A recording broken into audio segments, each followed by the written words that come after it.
Hey folks, this is Vint with Dad's Gaming Addiction, and today we're going to quickly review Carcassonne, the official board game. This is a digital game that you can find on Steam for about $10. There is about $19 to $20 worth of DLC available should you want to buy extra stuff for your game. So this game is based off of the actual tabletop game Carcassonne, and Carcassonne is a tile-laying game that will task you with efficiently placing your meeples onto the tiles that you place in order to score the most points. Now, this game might be a little overwhelming for some people, but don't worry, this game is actually very simple to learn, and what really I think hangs people up on this game is the strategy involved, when to place meeples, when not to place meeples, and so on. So, first of all, let's just touch on the graphics real quick.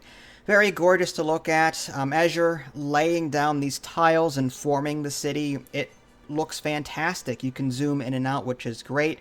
The only thing I don't like about this particular digital adaptation is the interface. There are no tooltips. This game just seems to be very mobile-y, like made for a mobile game, in the sense that, you know, just very large buttons with no tooltips. So if you're hovering over a button, you're like, well, what does this do? You won't know until you actually click it.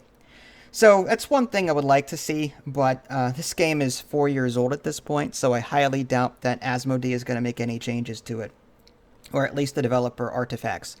So how do you play this game? Well, like I said, this is a tile-laying game, and at the beginning of the game, just a bunch of these city tiles, they're square in shape, and they're just shuffled face down.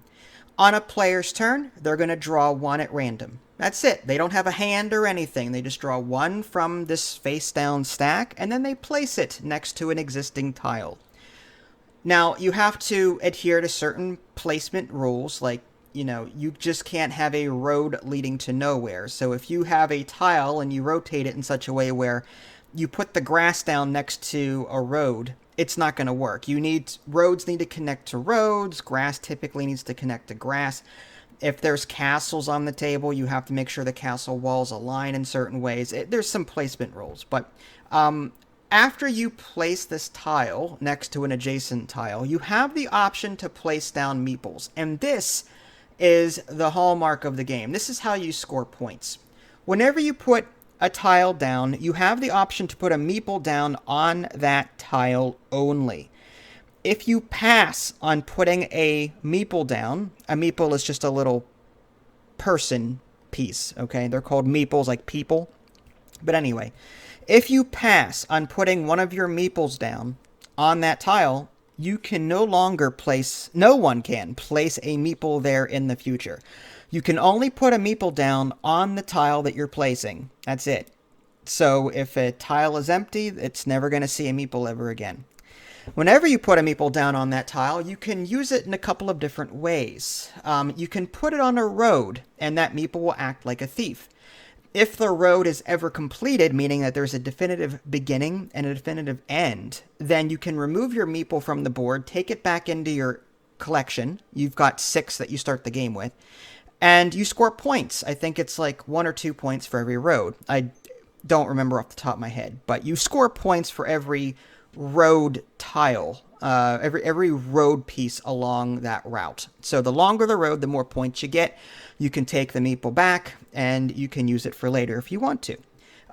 If your tile that you're placing happens to have a castle on it, if you happen to completely surround the castle on all sides with walls, meaning you're closing it in, you score like 2 points for every castle piece. Every tile that has a castle on it that is encompassed in that castle.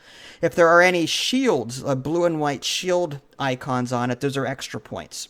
And you get the meeple back. You get to score points and you take the meeple back. You can also put down these monasteries. I think they're cloisters. Anyway, you put the meeple on this church, I'll just call it. And if you surround it on all sides by just any tile, so that it's just you're surrounding the donut, so to speak. Manage to do that, you get 1 point for every tile, including the one that you put down, I believe. Again, scoring, it's been a while, I'm old. So suffice it to say, you score this church by surrounding it completely, and then you take your meeple back. Okay. You can also put down a meeple on grass, as a farmer, but they remain there until end game scoring.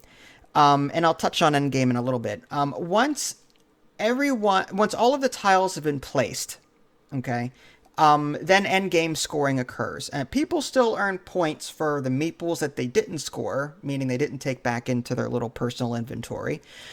Usually it's at a discount or disadvantage, like whereas a castle might be 2 points per piece or whatever. I think it's like 1 point per piece or something like that. So you score less at the end of the game for incomplete roads and castles and the cloisters or the churches. The farmers, however, that's when you finally score them. I believe they score 2 points for every castle that is completed that they are touching. Meaning touching as in the grass that they are managing. You cannot share roads in this game. You cannot share castles. You cannot share grassland. The exception is if you have 2 separate pieces of grassland or 2 separate pieces of castle, roads, or whatever, and then you put a piece down, and then it connects 2 meeples together along the same road or castle or grassland. That's the only way you can get around that. But typically, when you put a farmer down on a piece of grass, every grass that it touches, that farmer touches, if there's a completed castle there, you score 2 points for it at the end of the game. So the biggest strategy in this game is figuring out when and where to put these meeples down, because they're a limited resource. If you just willy-nilly put these meeples down on roads that will never be completed or castles that you foresee never being done because they're so large, you may run into some issues. So you have to sort of pick and choose where you want to put your meeples and how to use these resources. The game does a really good job of tracking the farmland. There's a farm button that you can click during the game, and it highlights all of the grass that belongs to you, meaning that your farmer is on that grass, and all the grass that he is touching uninterrupted, it'll highlight blue, or it'll highlight your color, which is really convenient. I really like that. But yeah, this game, I've ranted and raved about it because I have covered the board game as well. So I'll just simply say, as a board game, it's good. It's definitely a gateway game into tile laying games. I don't like the fact that you have no selection. Again, you're picking up a random tile and placing it. You don't have 3 to choose from, so there's no selection. Sometimes you might pick up tiles that you simply don't need, and that RNG can possibly really mess with you. But again, at the same time, one can argue, how well do you handle situations like that where, you're forced to improvise with the pieces that you're drawing. So, some people may not like the randomness involved. Draw a tile and place it. That's it. No hand limit, or there's no hand at all. So you don't have a selection to choose from. I don't like that. But still, as a gateway tile laying game, this one is very solid, and I do recommend it. Again, you can pick up all the DLC if you want. It's on Steam. You can usually get it on sale at this point. It's much cheaper than buying the tabletop game, let me tell you. Each expansion, tabletop-wise, will run you $20-30 probably. This one, it's $20 for everything, all the DLC. So yeah, I would recommend the digital one for sure. Again, it's very beautiful to look at, but just keep in mind, it's got that mobile look to it where there are no tooltips. You don't know what buttons are until you click on them, and the buttons are fairly large. But all in all, it's a good single-player / multiplayer game. The AI is pretty competent, but you can beat it if you know what you're doing.